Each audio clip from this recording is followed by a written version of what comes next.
We abdicated our own economic responsibility to our future generations by allowing those businesses, not allowing them, by causing them to close for lack of support. So that rests squarely on our shoulders. The onus is on us for recapturing that kind of economic vitality that we once had. In spite of all of the legal issues that our parents and grandparents faced back then, they still accomplished much more than we have and than we do here in this country today. We have $1 trillion.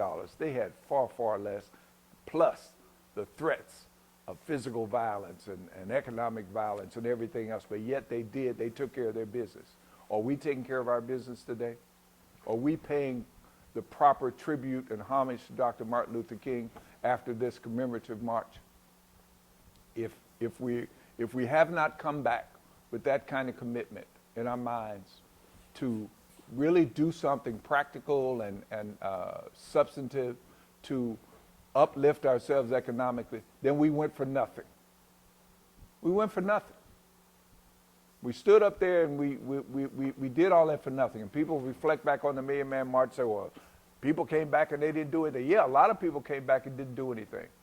I can't speak for everybody else. I can only give you lessons and talk about, what I think should be done economically. I came back and did something. I'm responsible for me. I came back and did things.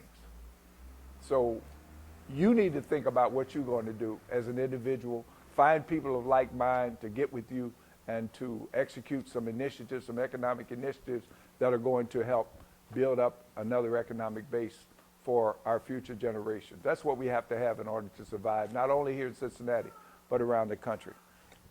So I hope that you have been not just inspired, but that you find yourself now more apt and more eager to go out and to do something that's going to help our neighborhoods here in the city of Cincinnati.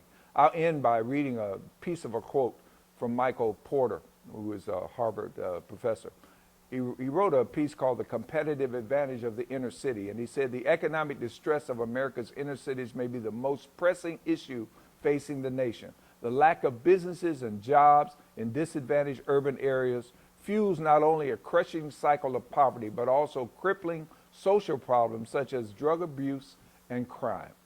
As inner cities continue to deteriorate, the debate on how to aid them grows increasingly divisive.